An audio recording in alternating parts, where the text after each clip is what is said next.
હાય friend, હું છું હિરલ. સ્વાગત છે તમારું દિયા કિચનમાં. તો આજે હું તમારી સાથે શેર કરીશ લારી પર મળે તેવા ડુંગળીના પકોડાની રેસિપી, જેને આપણે છાશ વગરની કઢી સાથે સર્વ કરીશું. લારી પર ભજીયા સાથે જે કઢી સર્વ કરવામાં આવે છે તે છાશ વગરની હોય છે. તો ચાલો આપણે રેસિપીની શરૂઆત કરીએ. તો ડુંગળીના પકોડા બનાવવા માટે સૌથી પહેલાં આપણે આ રીતે ડુંગળી સમારી લેવાની છે. સમારી અને તેને ધોઈ લેવાની છે. પછી એમાં આપણે મીઠું એડ કરીશું.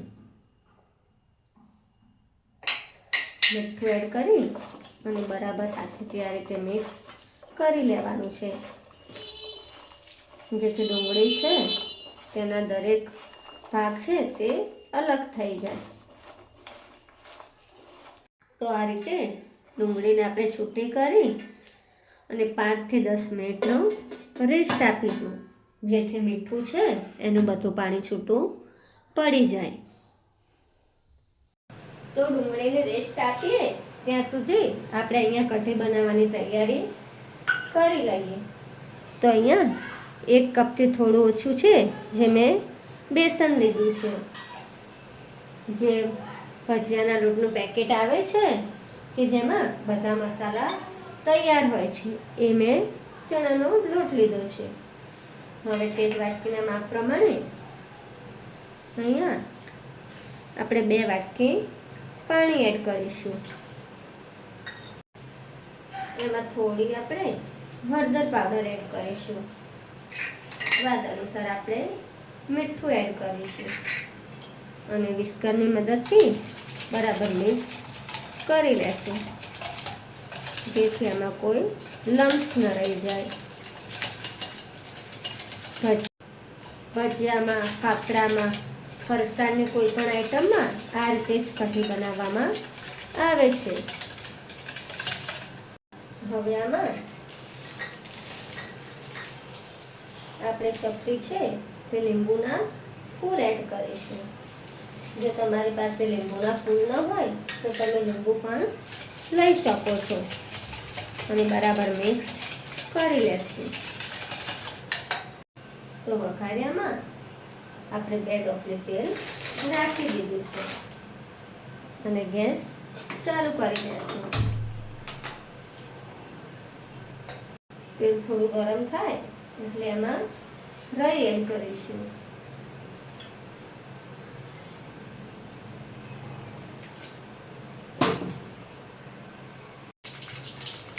રાઈ ચટકે એટલે આપણે ગેસ ધીમો કરી દઈશું. ગેસ બંધ કરી અને જે આ વઘાર છે તે આપણે આ મિશ્રણમાં એડ કરી લેશું.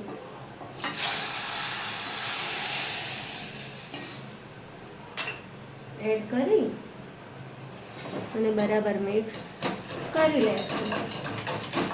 અને હવે આ કઢી છે તે આપણે ઉકળવા માટે રાખી દઈશું.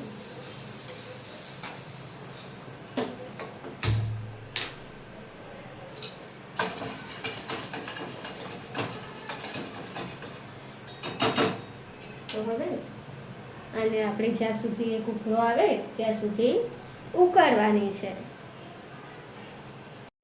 તો તમે જોઈ શકો છો કે છાશ કે દહીંનો ઉપયોગ કર્યા વગર કઢી બનીને તૈયાર છે.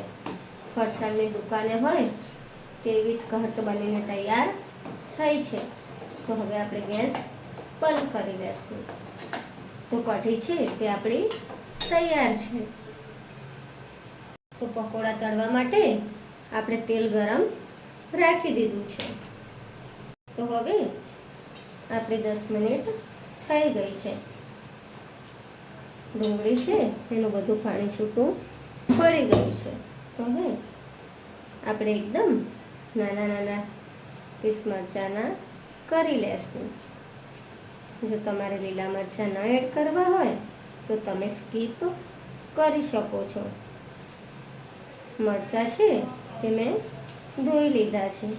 ધોઈ અને કાતરની મદદથી તેને નાના નાના પીસ કરી લઈશ. તો અહીંયા મેં એક મરચાંનો જ ઉપયોગ કર્યો છે.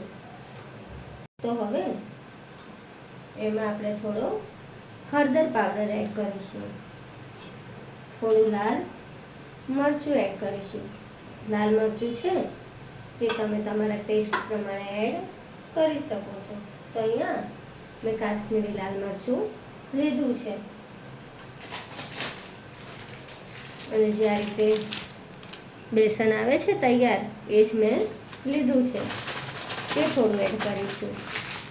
અહીંયા પહેલાં આપણે અડધો વાટકી છે એટલું જ બેસન એડ કરીશું. બેસન એડ કરી અને બરાબર મિક્સ કરી લેશું. તો જે આ બેસન છે તેમાં બધા મસાલા તૈયાર આવે છે, એટલે આપણે ઉપરથી કોઈ પણ મસાલા એડ કરવાની જરૂર પડતી નથી. બરાબર મિક્સ કરી લેશું. તો હજી આપણે આમાં થોડું બેસન એડ કરીશું. પકોડા છે તેને વધારે ક્રિસ્પી બનાવવા માટે અહીંયા હું 2 ચમચી છે જે ચોખાનો લોટ એડ કરીશ. ચોખાના લોટથી પકોડા છે તે આપણા બાર જેવા એકદમ ક્રિસ્પી બનીને તૈયાર થશે. જો તમારી પાસે ચોખાનો લોટ ન હોય તો તમે સ્કીપ કરી શકો છો. હવે આપણે બધું મિશ્રણ છે તે બરાબર મિક્સ કરી લેશું. પાણીની જરૂર જણાય તો આપણે થોડું એડ કરીશું. તો બેટર છે તે આપણે બરાબર મિક્સ કરી લીધું છે. તો બેટર છે તે આપણે આ રીતે મિક્સ કરવાનું છે. તો હવે આને આપણે 5 મિનિટનો રેસ્ટ આપીશું. તો 5 મિનિટ થઈ ગઈ છે. તો હવે આપણે તેલ ચેક કરી લેશું કે તેલ છે તે ગરમ થયું છે કે નહીં. તો આપણે પહેલાં થોડું પોષણ નાખીને ચેક કરી લેશું. તો તેલ છે તે આપણું ગરમ થઈ ગયું છે. તો હવે આપણે ગેસની આંચ ધીમી કરી અને પકોડા છે તે અંદર એડ કરી લેશું. તો આ રીતે આપણે હાથની મદદથી પકોડા પાડી લેશું. ગેસની આંચ છે તે આપણે એકદમ ધીમી રાખવાની છે.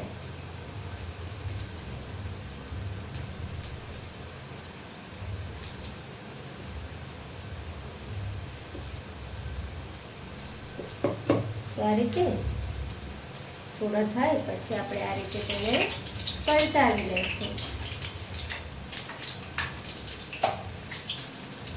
તો પકોડાને આપણે ગોલ્ડન બ્રાઉન થવા દઈશું.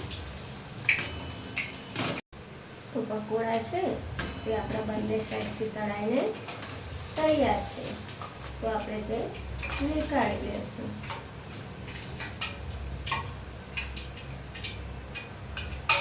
તો જોઈ શકો છો કે આપણા પકોડા છે તે કેટલા ક્રિસ્પી બન્યા છે.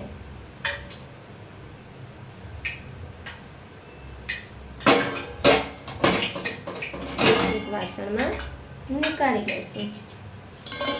તો જોઈ શકો છો તો પકોડા છે તે આપણા ક્રિસ્પી બનીને તૈયાર થયા છે. તો બધા પકોડા છે તે આપણે આ રીતે તળી લેશું. તો તૈયાર છે આપણે ડુંગળીના પકોડા અને તેની સાથે ખવાતી કઢી. તો તમને આ રેસીપી કેવી લાગી? જો તમને ગમી હોય તો વિડીયોને લાઈક, શેર અને સબસ્ક્રાઈબ કરજો અને બાજુમાં રહેલી બેલ આઇકન ક્લિક કરજો, જેથી મારી રેસીપીના નવા વિડીયો તમારા સુધી પહોંચી શકે. તો મળીશું એક નવી રેસીપી સાથે. ત્યાં સુધી બાય બાય. Thank you.